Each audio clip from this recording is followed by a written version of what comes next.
Shri Gurubhyo Namaha Hari Om Shri Swami Samarth Charitham. Shri Narasimha Saraswati of Alandi's original name was Vittal Swami.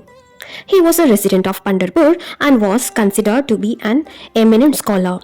He was well versed in all scriptures. He was also a yogi and was spiritually advanced to some extent.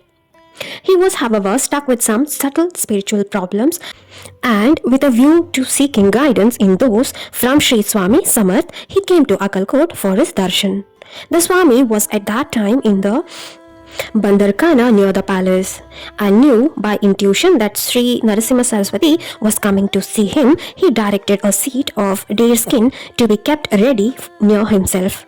By this gesture, Sri Swami Samarth indicated that a person of some spiritual importance and merit was coming to see him. It was midday and very hot when Sri Narasimha Saraswati came searching for Sri Swami Samarth. On his arrival, Sri Swami Samarth recited a Sanskrit verse to explain the meaning of one of the 6 mystic chakras. He cast a spiritual glance at Narasimha Saraswati, and lo, Narasimha Saraswati was at once plunged into deep yogic trance and spiritual ecstasy. He continued in that state of transcendental bliss for 2 hours. Sri Swami Samarth again cast a glance at him, and Sri Narasimha Saraswati gradually came down to his earthly senses. When Narasimha Saraswati could not achieve by all his arduous practices over years, was won for him by a mere glance from Sri Swami Samarth. The Swami lifted and rocketed him off spiritually. This is an instance of transmission of power through glance. Drik Diksha. A short description of the working of this transmission of power referred to earlier also in the following 2 antidotes of Sri Narasimha Saraswati show to what great spiritual heights he rose and what great powers he came to possess through the grace of Sri Swami Samarth.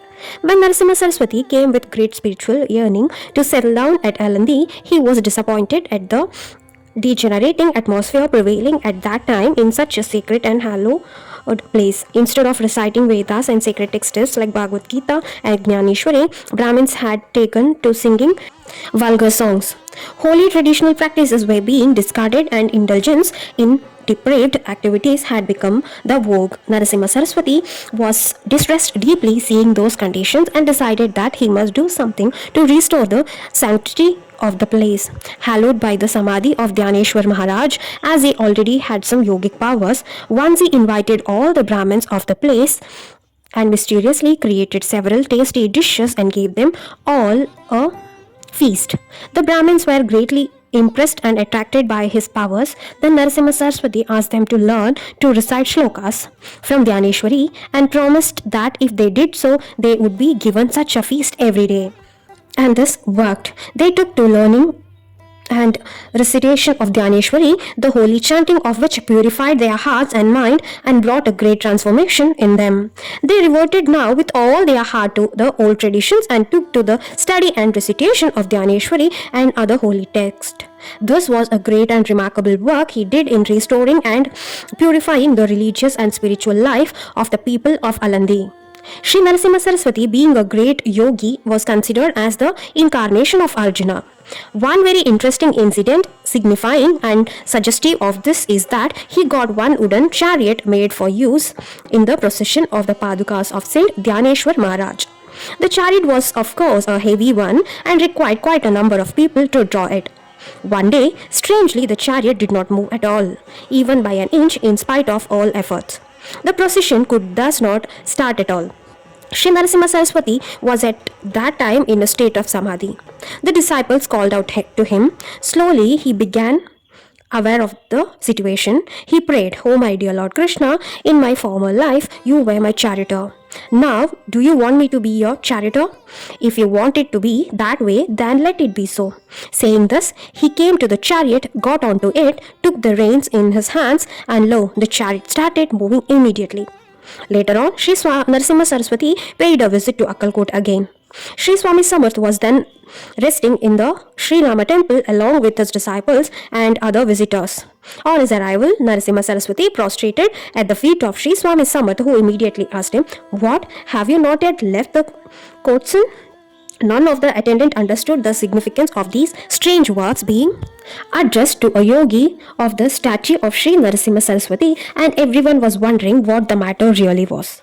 But Sri Narasimha Saraswati understood what the Swami meant and said, Maharaj, now that you have warned me, I shall leave it off forever, but I need the strength of your grace. Sri Swami Samarth had a hearty laugh. He had a tiger skin spread for Narasimha Saraswati to sit. Thereafter, they had quite a long talk, Swami clearing the doubts of Sri Narasimha Saraswati, finally taking Sri Swami Samarth's blessing. Sri Narasimha Saraswati departed.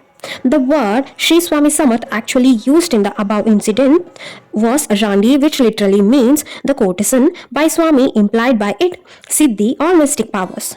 Sri Swami Samarth wanted to caution Sri Narasimha Saraswati that he had guard himself against the temptation of using his yogic powers for siddhis. Siddhis distract the yogi from his onward progress in his sadhana. The goal of sadhana is not acquiring and displaying siddhis, but the realization of the self and divinity. Sri Narasimha Saraswati thereafter desisted from using the yogic powers for siddhis and pursued his spiritual practices with devotion and attained realization. Sri Narasimha Saraswati was an ideal yogi. He spent 12 years at Alandi. He used to get up early in the morning and after taking bath in the Indriani river, practiced penance till midday. Then he would go out for begging alms and aid whatever he was given. He would chant the name of Sri Swami Samarth. He used to deliver discourses on scriptures to his disciples, engaged himself in a number of social activities also. He started chowdhuries for feeding people, Anna Chatras and Dharmashalas. He got stone pavements constructed on the banks of the river. On the days of religious festivals, he used to feed thousands of people. Now there is a math of Sri Narasimha Saraswati at Alandi. His samadhi is also located there. There are large number of disciples and devotees of Sri Narasimha Saraswati, and they celebrate his Punyatithi every year with great devotion. Maharishi Anna Sahib Patwardhan, Sri Palkir, Sri Madhavanath Maharaj and many others are among his devotees.